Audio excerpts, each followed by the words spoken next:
You know, there are moments in history that change everything. A single discovery, one breakthrough, and the world shifts on its axis. September 20th, 1940. A hot, sticky afternoon in Washington. A young woman bent over worksheets, searching for patterns in what looked like gibberish to anyone else. Her name was Genevieve Grotjan. She was 27 years old, and she was about to crack one of the most sophisticated codes of World War II. Now, I want you to imagine something for a moment.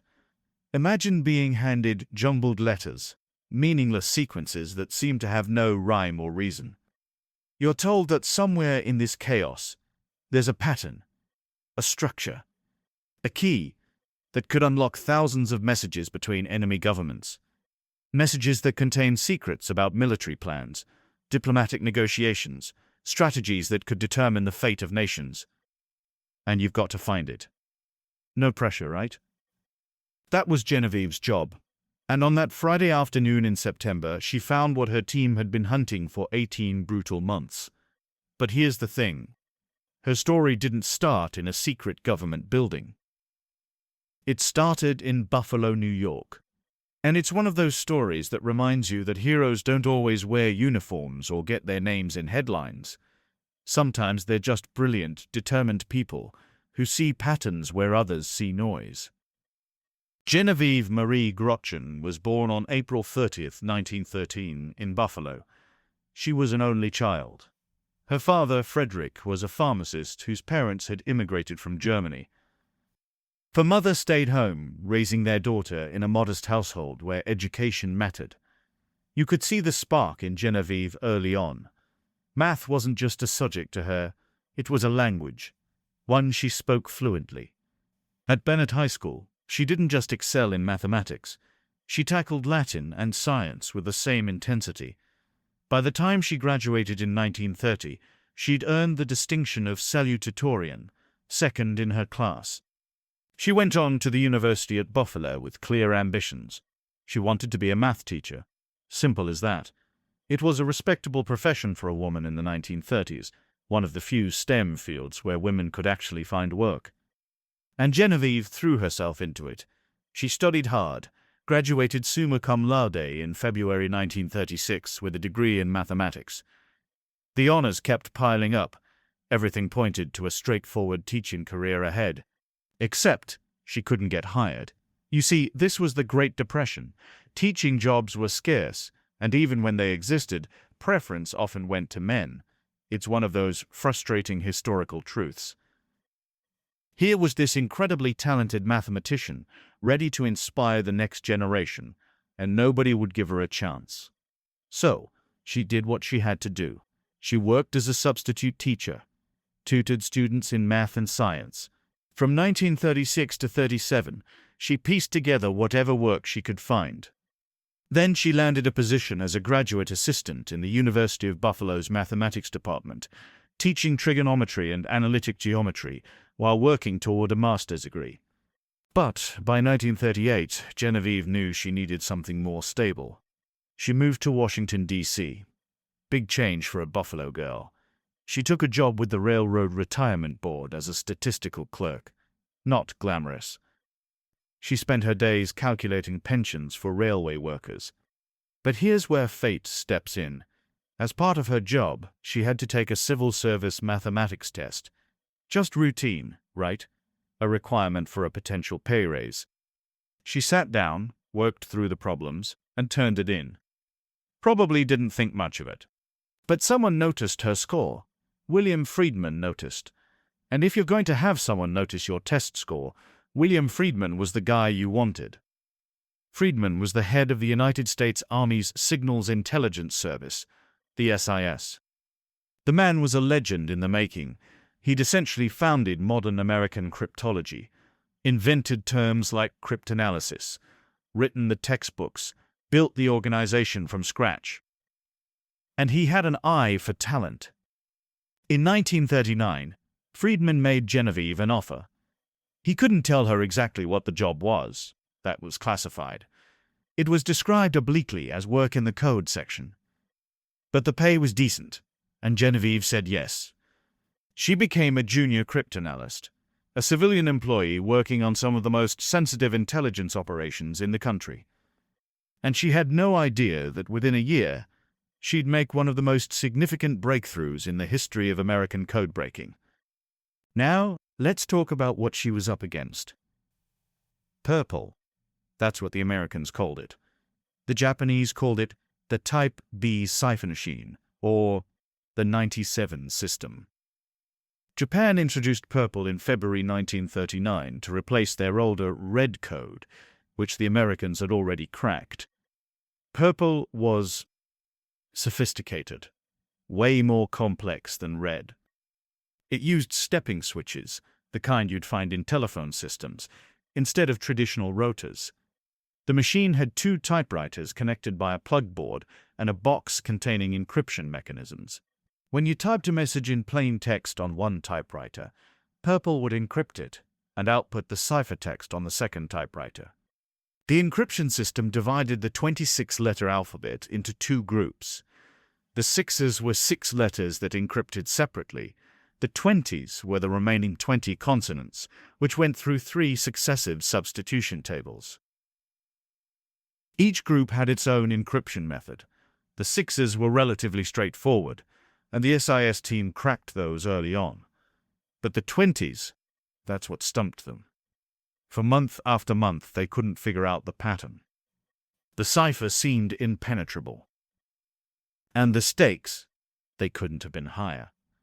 Japan used Purple for their most sensitive diplomatic communications, messages between Tokyo and Japanese embassies around the world, instructions to ambassadors, reports on negotiations with Nazi Germany and Fascist Italy, intelligence about military strategy, though it was primarily a diplomatic code. The Japanese Foreign Office considered Purple unbreakable. They were confident. Too confident. Meanwhile, at SIS headquarters in the munitions building in Washington, a small team worked around the clock trying to crack Purple. William Friedman led the effort, but the day-to-day work fell to a handful of brilliant cryptanalysts. Frank Rollitt headed the Purple team. There was also Abraham Sinkoff, Solomon Kuhlbach, and Genevieve Grotjan. They had help from the Navy's cryptologic unit, too. Men like Leo Rosen, who figured out that Purple used telephone stepping switches instead of rotors. That was huge, because it meant they were dealing with a completely different type of machine than they'd expected. But even with that knowledge, they were stuck. They could intercept messages. They could see the encrypted text. They knew the structure. 6 letters here, 20 letters there. But they couldn't figure out how the 20s group was being encrypted. What was the pattern? How did the stepping switches move? Where was the vulnerability? Months turned into a year. The pressure mounted. War was coming. Everyone could feel it. And American military intelligence was flying blind because they couldn't read Japan's diplomatic traffic. The work was grueling, tedious beyond belief. Imagine staring at columns of letters for hours, days, weeks, looking for any tiny hint of repetition, any cycle, any weakness in the encryption. Most cryptanalysts worked on specific theories or attacked particular aspects of the problem. Genevieve had her own approach. She was methodical, patient.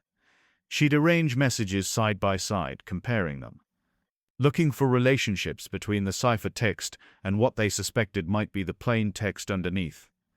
September 20th, 1945. Friday. It was hot and humid, the kind of sticky Washington afternoon where you can't get comfortable. Genevieve sat at her plain wooden table, surrounded by worksheets. She'd been working with 6 messages that had been partially reconstructed using Rosen's device. She was examining the larger letter group, the 20s. And then she saw it. Repeated sequences in the cipher texts, patterns that appeared at regular intervals, cycles. She'd found the evidence they'd been searching for. The stepping switches in Purple's 20s mechanism moved in a predictable pattern. It was cyclical, regular, and that meant it was vulnerable. Around 2 o'clock in the afternoon, Genevieve carried her worksheets over to the group of men deep in conversation. Frank Rollitt was there, So were Al Small and Bob Ferner. She tried to get Rowlett's attention politely, and when he saw what she'd discovered, pandemonium. Al Small saw it immediately. He jumped up yelling, "Whoopee!" and ran around the room, holding his hands above his head like a prizefighter. Bob Ferner, normally quiet and reserved, clapped his hands like an excited child, shouting, "Hooray! Hooray!" Rowlett jumped up and down, yelling, "That's it! That's it!" Genevieve's eyes filled with tears. The emotion of the moment just overwhelmed her. People from other sections rushed over to see what the commotion was about. William Friedman pushed through the crowd. Rowlett pointed to Genevieve's worksheets and said, "Look what Jen has just discovered." Friedman examined them and understood instantly. He looked suddenly exhausted, the weight of 18 months of pressure finally lifting. To mark the moment, someone sent out for Cokes. 1 week later, on September 27th, Rowlett handed Friedman 2 completely decrypted purple messages. It was the tripartite agreement between Nazi Germany, Fascist Italy, and Imperial Japan. The timing was almost poetic. The breakthrough came on the very day this alliance was announced to the world, and now the United States could read their most secret communications. By October 1940, the team had recovered 1/3 of the indicator settings. By early 1941, they'd built functioning purple analog machines, constructed with about $685 worth of parts, mainly telephone equipment. These machines could decrypt purple messages mechanically. The intelligence that came from purple decrypts was codenamed Magic, and it was invaluable, absolutely vital. The United States could read Japanese diplomatic traffic almost in real time. Sometimes American officials could read the messages before the Japanese embassy in Washington had even decrypted them. Magic gave American leaders a window into Japanese thinking, into the negotiations happening between Tokyo and Berlin, into the discussions about war and peace. One source proved particularly golden. Baron Hiroshi Oshima, Japan's ambassador to Nazi Germany. Oshima was an ardent nationalist with personal access to Hitler and the top Nazi leadership. He toured the Atlantic Wall, visited the Eastern Front, met regularly with Hitler, Ribbentrop, and other Nazi officials, and being a meticulous military officer, he wrote incredibly detailed reports back to Tokyo, all encrypted with purple.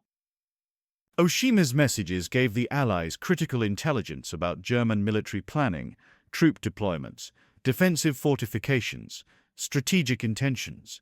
In November 1943, after a 4-day tour of the Atlantic Wall, Oshima sent a message describing every German division's location along the French coast, their manpower, their weaponry. He detailed tank ditches built in triangular cross-sections, 5 meters across the top, 3.5 meters deep. He described turrets built in continuous lines close to the shore, each equipped with machine guns and grenade launchers. This intelligence proved crucial for planning the Normandy invasion. General George Marshall later called Oshima our main basis of information regarding Hitler's intentions in Europe.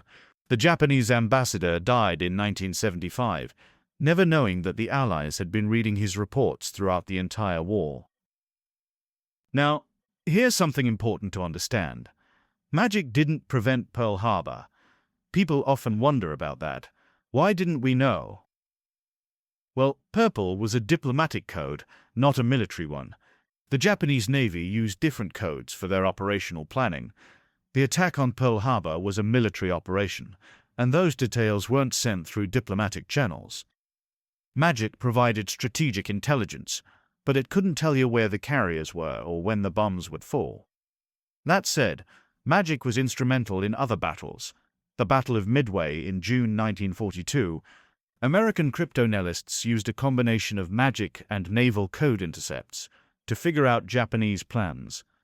They confirmed that AF meant Midway Island by having the Midway garrison send a fake message about water supply problems, then intercepting a Japanese message saying AF is out of water. That intelligence helped produce one of the most decisive American victories in the Pacific. Genevieve's breakthrough was recognized immediately within the SIS. In 1941, she was promoted and given a $300 annual raise. Not a fortune, but significant. More importantly, she was assigned to exceptionally difficult cryptographic and cryptanalytic responsibilities. She'd proven herself. She wasn't just a junior analyst anymore. She was a trusted member of one of the most important intelligence operations in American history. In 1946, after the war ended, she received the Exceptional Civilian Service Award from Brigadier General Paul Everton Peabody. It was one of the highest honors a civilian could receive for wartime service. But Genevieve's contributions didn't end with purple. In 1943, she was reassigned to a new problem, the Soviet problem. Even though the Soviet Union was an American ally during World War II, there were already tensions, suspicions. The U.S. Army began intercepting Soviet intelligence communications, messages sent by the KGB and the GRU, Soviet Military Intelligence. These messages used one-time pad encryption, which when used correctly is mathematically unbreakable. Each pad is a list of random numbers used only once to encrypt a message. If you never reuse a pad, the system is completely secure. But the Soviets made a mistake. Under the pressure of war, particularly during the German siege of Moscow in 1941, the Soviet codebook manufacturer produced duplicate one-time pads. About 35,000 pages of duplicates. They tried to minimize the damage by sending the duplicates to widely separated users, but the duplication was there. And that created a vulnerability. The project to exploit this vulnerability was eventually called Venona. It would run for decades, remaining one of America's most closely guarded secrets until 1995. And Genevieve Grotjan Feinstein played a crucial role in the early stages. In November 1944, Genevieve made another significant breakthrough. She was working with a team including Lieutenant Richard Halleck and others on Soviet trade traffic. She recognized that there were instances where the Soviets were reusing one-time pad pages. This was the critical insight that allowed American cryptographers to begin breaking into Soviet communications.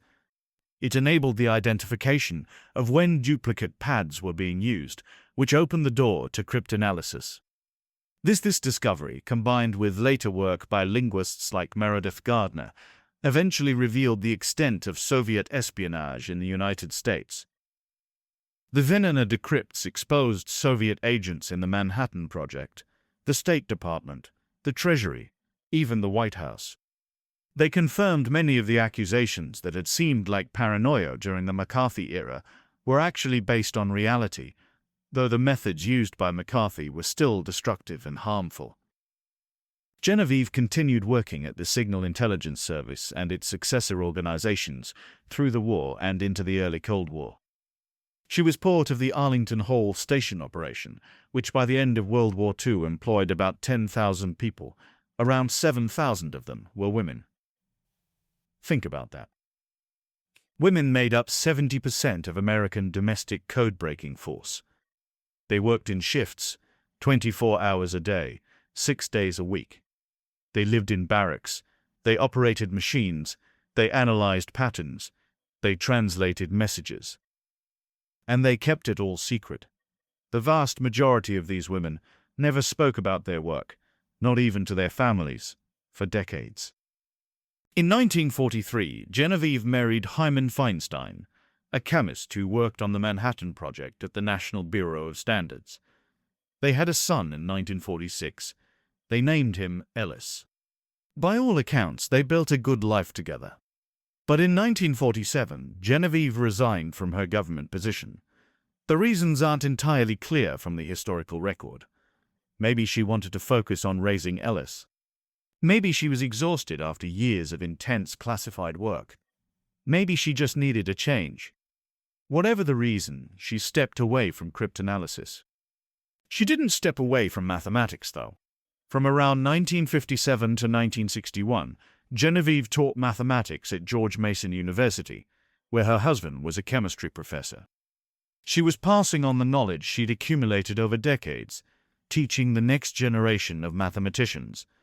It was, in a way, coming back to that original dream she'd had back in Buffalo, to be a math teacher. To share her love of the subject with students. She finally got to do that, even if it came later than she'd planned. But life dealt the Feinsteins a devastating blow. In 1969, their son Ellis died suddenly at age 22. He'd just graduated from Swarthmore College with a degree in mathematics. He was an honors student, following in his mother's footsteps. He'd won a National Science Foundation fellowship for graduate study. He was supposed to attend MIT. Instead, he died in the family's living room from a previously undiagnosed heart condition. It's hard to even imagine the pain. Your only child, brilliant and full of promise, taken so suddenly. Hyman and Genevieve somehow carried on. They stayed in their home in Fairfax, Virginia. They maintained their routines. They endured. Hyman Feinstein died in 1995. Before his death, he established a Genevieve Feinstein Award in Cryptography within the Department of Mathematical Sciences at George Mason University. It's given annually to an outstanding undergraduate mathematics major. It was his way of honoring his wife's contributions, of making sure her name would be remembered. Genevieve lived another 11 years as a widow. She died on August 10, 2006, at age 93. By most accounts, she lived a quiet life in her later years. She wasn't one for fanfare or publicity. In fact, for decades, almost nobody outside the intelligence community knew what Genevieve Grotjan Feinstein had accomplished. The work was classified. The people who knew her role, they knew. William Friedman knew. Frank Rollet knew. Her colleagues at SIS and Arlington Hall knew. But the general public? They had no idea. And Genevieve herself was modest about her contributions. In a 1991 interview with historian David Kahn, she downplayed her breakthrough. "Maybe I was just lucky," she said. "I was excited and interested and looking forward to working on the mechanism. I regarded it more as just one step in a series of steps." Just lucky. Can you imagine? This woman had cracked one of the most sophisticated codes of World War II. Her work had enabled thousands of decryptions that informed Allied strategy. She'd later contributed to breaking Soviet codes during the Cold War, and she called it luck. That's the kind of humility you don't see often, but it also reflects something deeper. Genevieve understood that cryptanalysis was a team effort. She saw herself as one piece of a larger puzzle. Her breakthrough mattered, yes, but it only mattered because there were people like Rollet and Friedman and Rosen who could take that discovery and run with it, who could build the machines, who could analyze the decrypts, who could get the intelligence to the people who needed it. The recognition came later, but it did come. In 2010, 4 years after her death, the National Security Agency inducted Genevieve Grotjan Feinstein into the Cryptologic Hall of Honor. It's one of the highest honors in American intelligence. She was recognized alongside other pioneers whose work built the foundation of modern signals intelligence. The induction process is selective. They review about 65 nominations each year and only induct a handful. The NSA also designated her as a Women in American Cryptology honoree, acknowledging her among the early female pioneers in the field. In 2018, the University at Buffalo featured her in their alumni magazine with the headline, "An American Hero." It was overdue recognition from her alma mater. The article detailed her breakthrough, her modesty, her impact. It helped bring her story to a wider audience. Buffalo could finally claim one of its own, a woman who'd grown up in their city and gone on to change the course of history. There's even a children's magazine article about her now. Highlights magazine ran a piece in 2017 explaining her purple achievement to young readers. Imagine that. Kids reading about Genevieve Grotjan, learning about cryptanalysis, maybe getting inspired to study mathematics themselves. But here's what gets me about Genevieve's story. She represents something we don't talk about enough: the hidden figures of World War II. No, I'm not just talking about the movie. I'm talking about the thousands, tens of thousands, of people who did essential war work that nobody ever heard about. The women at Arlington Hall Station and the Naval Communications Annex. The African-American codebreakers who worked in segregated units, keeping tabs on commercial codes to make sure American companies weren't trading with the enemy. The mathematicians and linguists and pattern analysts who showed up every day and did mind-numbingly difficult work for years, all in complete secrecy. Arlington Hall Station, where Genevieve worked, employed about 10,000 people by the end of the war. Most of them were women. Many were young, recruited straight out of college or even before graduation. They came from all over the country. Small towns, big cities, farming communities. They were told they'd be doing important work for the war effort, but they couldn't be told what exactly. They signed secrecy oaths. They were warned that talking about their work, even to family members, would be considered treason. So they didn't talk. They showed up every day. They worked their shifts. They went home. And they kept the secret. Some of these women intercepted coded messages. Some operated the cryptanalytic machines that helped break codes. Some were translators, turning decrypted Japanese or German into English. Some, like Genevieve, were cryptanalysts who searched for patterns and vulnerabilities. Each role was essential. Each person mattered. And yet, for decades, almost nobody knew their names. Liza Mundy's book Code Girls helped change that. Published in 2017, it brought many of these stories to light. But even then, the research was challenging because so many records had been destroyed or remained classified. The African-American codebreakers at Arlington Hall faced additional challenges. They worked in segregated units, separated from their white counterparts. About 15% of Arlington Hall's workforce was black, which was actually unusual for the time. Some historians believe Eleanor Roosevelt may have pushed for this level of integration. But integration didn't mean equality.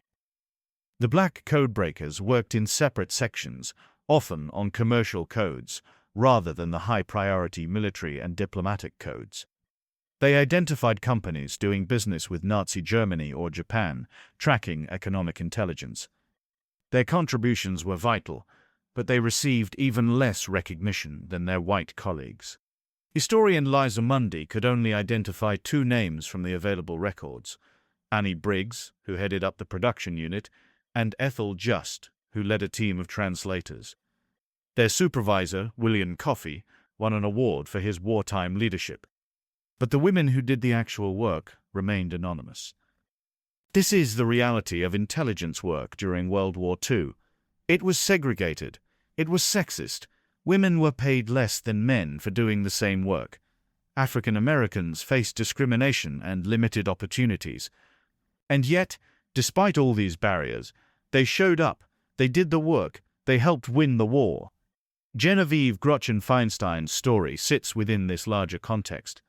She was one of the lucky ones. She had opportunities many women didn't. She was white, which gave her access that black women were denied. She was incredibly talented, yes. But she also benefited from having William Friedman notice her test score, from being in the right place at the right time, from working on a problem where her particular skills, pattern recognition, mathematical analysis, tireless patience, could make the difference. And make a difference she did. The Purple Breakthrough in September 1940 changed American intelligence capabilities. It gave U.S. leaders access to Japanese diplomatic thinking at the highest levels. It provided warnings, not always heeded, about Japan's intentions. It supplied crucial intelligence about German military planning through Oshima's detailed reports. It helped shorten the war. Historians estimate that Allied cryptanalysis, including the breaking of Purple, may have shortened World War II by as much as 2 years.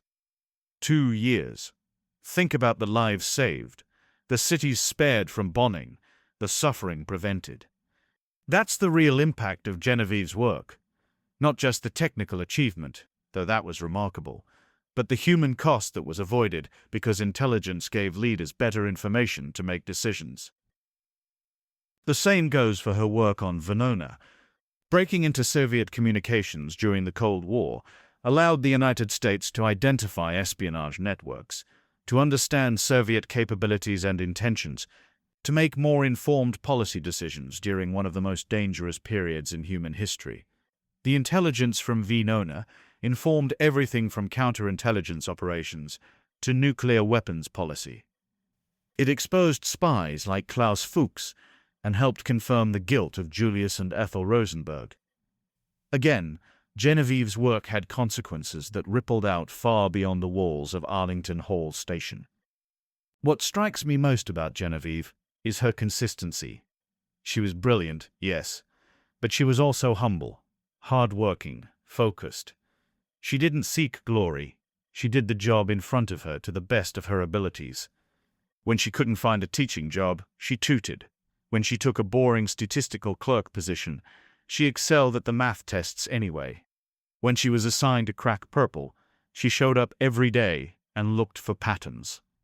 When she made her breakthrough, she brought it to her colleagues without fanfare. When she was reassigned to the Soviet problem, she applied herself with the same determination. And when she finally got to teach mathematics later in life, she did that too. She dealt with tragedy, the loss of her only son, with quiet dignity. She supported her husband's career. She made a substantial bequest to George Mason University when she died, $1 million, continuing to support education and mathematics even after her death. She lived 93 years, most of them in relative obscurity. She never wrote a memoir, never sought interviews or publicity. She kept the secrets she'd been asked to keep. She was, in the best sense of the word, a professional. So why tell her story now? Why does it matter that we remember Genevieve Grotjan Fenestine? Well, for one thing, accuracy matters. For too long, the history of World War II cryptanalysis focused almost exclusively on men. William Friedman gets credit, and rightfully so. Frank Rowlett too. But the women who did so much of the actual work, they were footnotes if they were mentioned at all. That's changing now, slowly, as documents get declassified and historians dig deeper. But we still have work to do in acknowledging the full scope of women's contributions to the war effort and to intelligence work specifically. Second, Genevieve's story reminds us that genius comes in many forms. She wasn't flashy. She didn't have a dramatic persona. She was quiet, methodical, persistent. She saw patterns. She had the patience to stare at jumbled letters for months until the answer revealed itself. That kind of intelligence is easy to overlook because it doesn't announce itself, but it's essential. Wars aren't just won by generals and soldiers. They're won by people who can solve impossible problems, who can crack unbreakable codes, who can turn chaos into clarity. Third, her story matters because it shows what's possible when you remove barriers to opportunity. Genevieve almost didn't have this career. She wanted to be a math teacher and couldn't get hired. She took a clerical job because she needed work. If William Friedman hadn't noticed her test score, if he hadn't given her a chance, if she'd been dismissed because she was a woman, the entire trajectory of purple codebreaking might have been different. Maybe someone else would have found the pattern eventually. Or maybe not. We'll never know. But we do know that when talented people are given opportunities, regardless of their gender or background, amazing things can happen. Finally, Genevieve's story is just inherently inspiring. Here was a girl from Buffalo who loved math, who faced disappointment and kept going, who said yes to an opportunity she didn't fully understand, who worked for 18 months on a problem that seemed impossible, and who, on one hot Friday afternoon, saw what nobody else had seen. That moment, when she walked over to Frank Rowlett with her worksheets, when Al Small started jumping around yelling, when tears filled her eyes, that was a turning point, not just for American intelligence, not just for the war, but for her own life, She'd proven something to herself and to the world.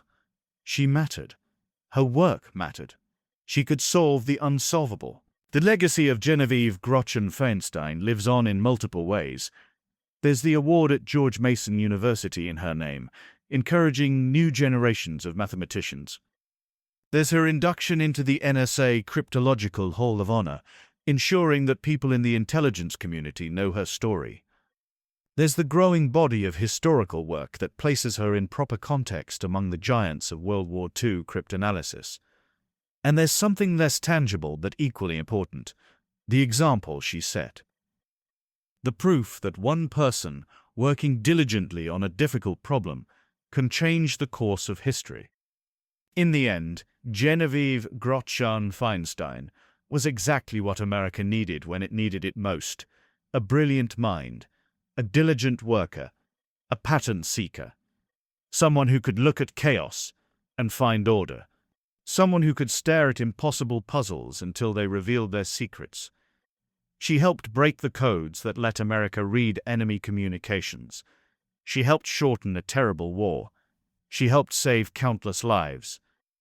And then, when the war was over, she went back to being a private citizen. She taught math. She raised her son. She lived her life quietly. She kept her secrets. But the secrets are out now, and we can finally say what should have been said 70 years ago. Thank you, Genevieve, for your service, for your brilliance, for your perseverance. For that moment on September 20th, 1940, when you saw the pattern nobody else could see. For the lives saved because of your work. For the example you set. You were, truly, an American hero. And your story deserves to be remembered.